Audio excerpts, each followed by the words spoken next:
Top 10 reasons why the economy of most African countries lag behind. Africa is the second largest continent in the world, and it is home to 1 billion people. But despite its vast size and population, Africa has been struggling to keep up with the rest of the world economically. In this video, we explore some of the reasons why Africa is lagging behind. 1. Lack of a unified currency. Africa is the only continent in the world that does not have a unified currency. This makes it difficult for African countries to trade with each other and with the rest of the world. Countries in Africa have to buy goods in dollars or euros and then convert them into their own currencies, which can be very expensive. An example of this is the cost of importing goods. It can be very expensive to import goods into Africa because each country has its own currency and there is no unified currency. This makes it difficult for African countries to trade with each other and with the rest of the world.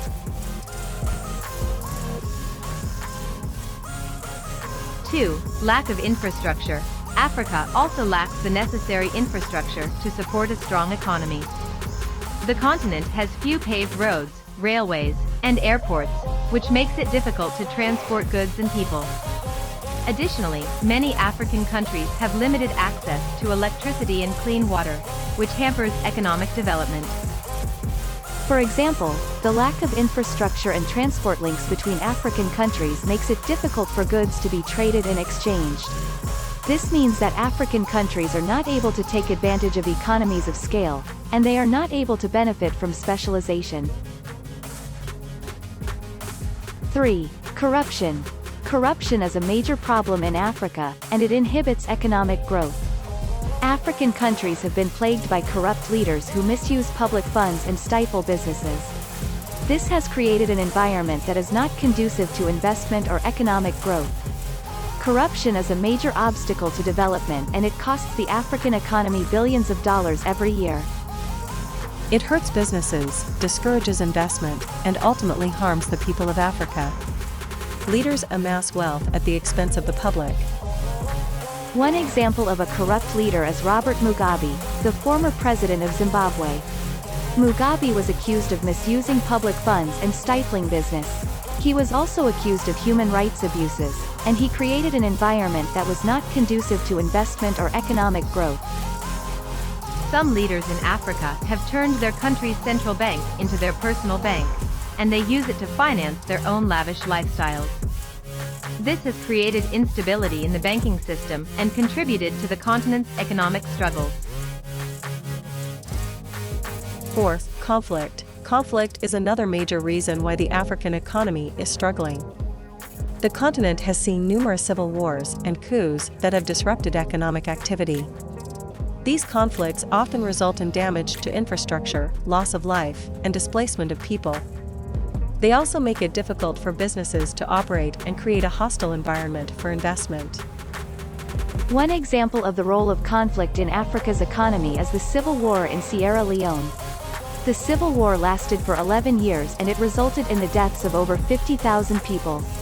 It also caused widespread damage to infrastructure and displaced over 2 million people. The conflict made it difficult for businesses to operate and created a hostile environment for investment. 5. Low bargaining power. Another reason why the African economy is struggling is that it lacks bargaining power. Africa is a resource-rich continent, but many of its resources are exported unprocessed. This means that Africa doesn't get a fair price for its resources, and it is often the West that benefits from them. An example of how bargaining power is a hindrance to Africa's economy is the story of cocoa. Cocoa is a major export for many African countries, but they get a very low price for it because they don't have the bargaining power to negotiate a better price. The Western countries that buy cocoa from Africa often pay below the cost of production, which hurts African farmers. 6. Brain drain. Africa is also facing a brain drain as its best and brightest leave the continent in search of better opportunities elsewhere. This brain drain has contributed to Africa's economic struggles as the continent loses its most talented and skilled people. These individuals often go on to find success in other parts of the world, but they could be contributing to Africa's growth if they stayed home. One example of the brain drain in Africa is the exodus of health professionals. Many health professionals are leaving Africa in search of better opportunities elsewhere. This has created a shortage of health professionals in Africa, and it has contributed to the continent's struggles to combat diseases such as Ebola. 7. Limited access to capital. Africa also has limited access to capital, which has hampered its economic development. The continent lacks the necessary infrastructure to support a strong financial system, and this has resulted in a lack of investment in African businesses. As a result, many African businesses are unable to grow and create jobs. An example of how Africa lacks access to capital is the story of a Nigerian entrepreneur named Chidi Odinkalu. Odinkalu was trying to start a business, but he found it difficult to get financing because he didn't have any collateral. He was also unable to get a loan from a bank because he didn't have a good credit history. In the end, he was only able to get financing from friends and family. 8. Natural disasters.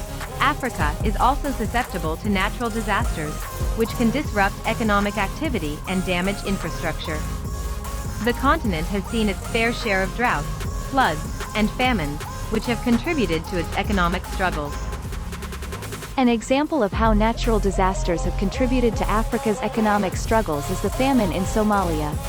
The famine began in late 2010 and it affected over 10 million people. It caused widespread damage to infrastructure and resulted in the death of over 250,000 people. 9. Poor governance. Poor governance is another major reason why the African economy is struggling. Many African countries have unstable governments that are not conducive to economic growth. The lack of good governance leads to corruption, conflict, and a lack of investor confidence. An example of poor governance is the Democratic Republic of Congo. The DRC is rich in natural resources, but it has been unable to capitalize on them because of its unstable government. The DRC is also plagued by corruption and conflict, which has hampered its economic growth. 10. Colonialism. Finally, colonialism is another reason why the African economy is struggling. Africa was colonized by European countries, and they imposed their own economic systems on the continent. These systems were not suited to the African context, and they have contributed to the continent's current economic woes. One example of colonialism's negative impact on Africa is the fact that many African countries are still struggling to break free from their colonial past. Colonialism left the African continent with a legacy of poverty and underdevelopment, and it has been difficult for countries to overcome this legacy.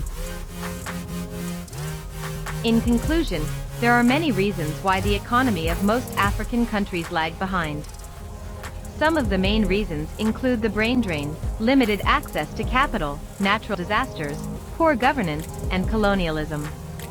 African countries need to address these issues if they want to achieve economic growth and development.